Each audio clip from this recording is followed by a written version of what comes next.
Assalamualaikum everyone. So today we're going to be making chicken and corn turnovers. In a pot I have 3/4 of a cup of water with 1 Maggi chicken bouillon cube. I'm going to let that melt into the water to make 3/4 of a cup of chicken broth. And these are the spices that we are going to be using.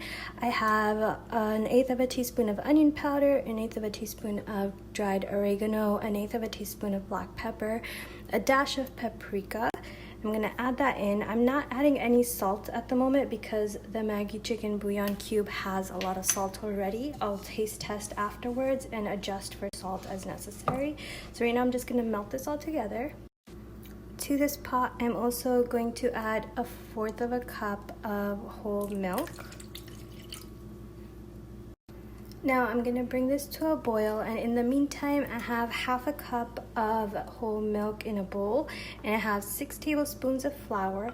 I'm just going to whisk the flour into the milk, and once this comes to a boil I will add that. Now once this comes to a boil, we are going to add our flour milk mixture and whisk the entire time as we add it, just to avoid any lumps. I'm gonna whisk that in until it thickens. Now it shouldn't take long, about a minute or so, and this is the consistency you want it in. Now we're gonna turn off the heat and let it set aside. So this is also the point where you want to taste test. I taste tested this and it needs just a little bit more salt, so I'm gonna add about 1/4 of a teaspoon of salt. Mix that well, and then add this mixture into the bowl with chicken. I have cooked chicken, 2 cups of cooked and shredded chicken. I just boiled the chicken in some water until it was done and then shredded it. So we're going to add all of this delicious mixture into the bowl with the chicken. I added 1 cup of frozen corn and 1/4 of a teaspoon of this everything but the leftovers seasoning blend from Trader Joe's. It kind of mimics like poultry seasoning, so if you have that you can substitute it for that or just leave it out. It's totally optional.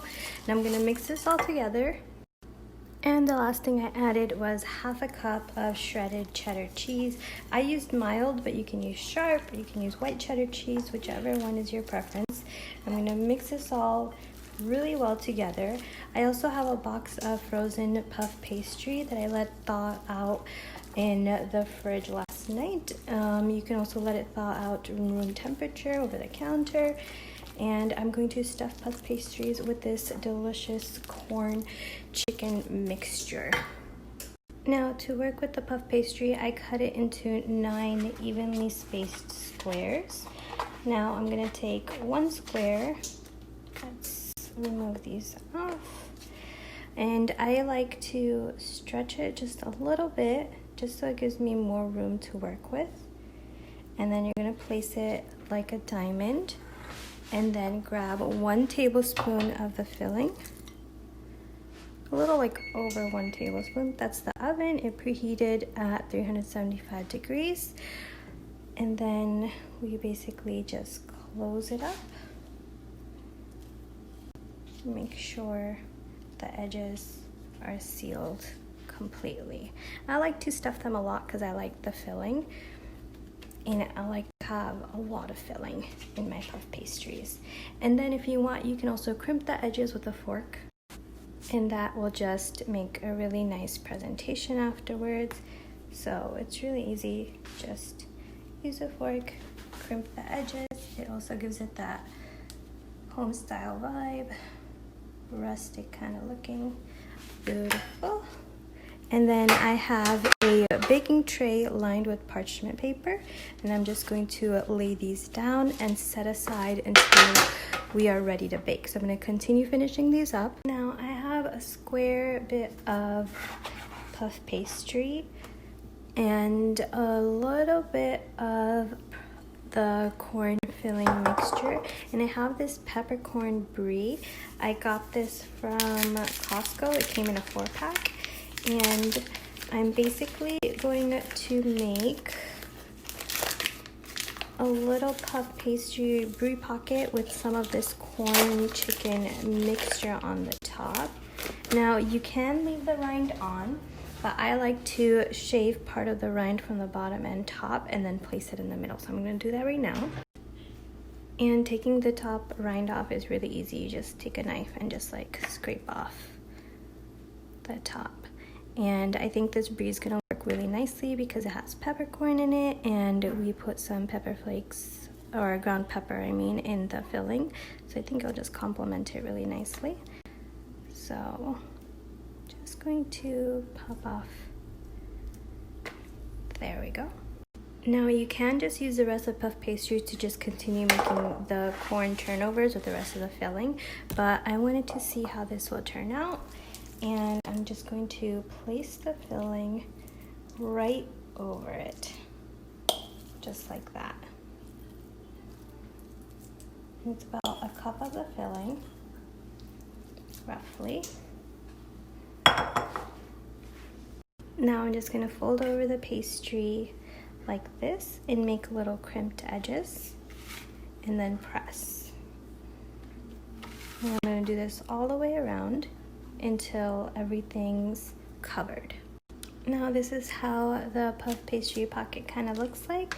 I have the oven preheating at 375 degrees. I'm just going to use an egg wash to brush over the top of this and the chicken corn turnovers. And we're going to bake them in the oven at 375 degrees for about half an hour, or until the puff pastry is golden brown and delicious and cooked all the way through. These are super delicious and yummy, great for an appetizer or even Thanksgiving.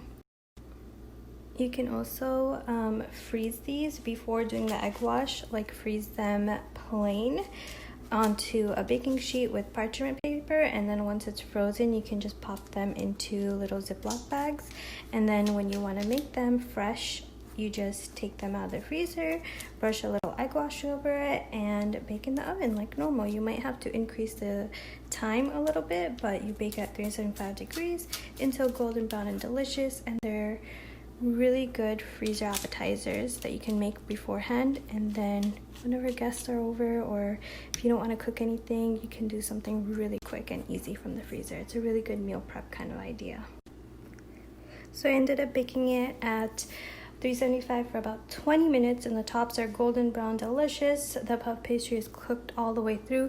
Some of them did explode, but I also overfilled them, but it's okay. They're still wonderful, and they smell so yummy, and they look so beautiful.